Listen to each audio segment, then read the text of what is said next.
Yesterday evening, our technical team successfully repaired 3 major leak areas on the 24-inch raw water pipeline at Millet. Following those repairs, we began a gradual reopening of the network to bring water back into the system and to you, our valued customers. However, during that process, 2 new ruptures occurred at different locations. Our assessment shows that these new failures are a direct result of the fragile condition of this aging pipeline, which simply cannot withstand the pressure of initial recharge. This decades-old pipeline needs to be replaced, and WASCO is in dire need of financing to chart the way forward in addressing critical infrastructure challenges. We assure our customers that our repair teams were dispatched at daybreak this morning. They are on site right now, working to resolve these 2 new leaks. We anticipate these repairs will be finished by late this afternoon.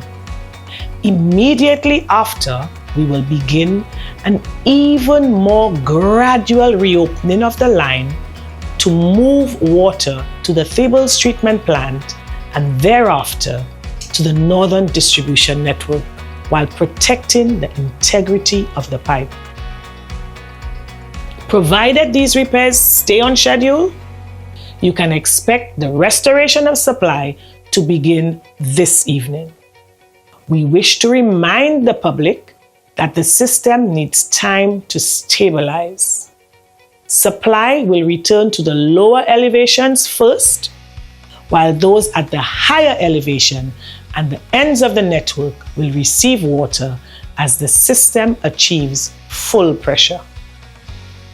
We have reached a critical juncture where conservation methods must not only be adopted but practiced consistently. In the coming weeks and months, we anticipate further reductions in water pressure due to the ongoing dry season, compounded by recurring issues with our aging pipeline infrastructure. Conditions will worsen before meaningful improvements can be achieved.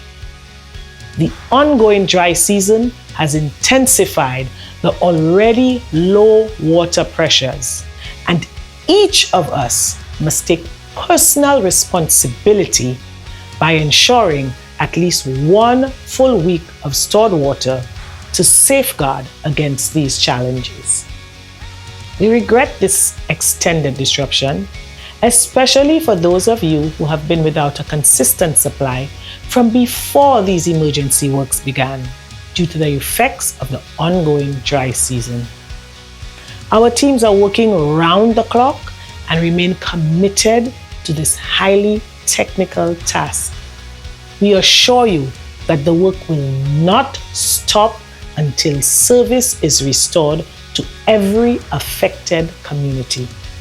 We apologize for the inconvenience and we thank you for your continued patience.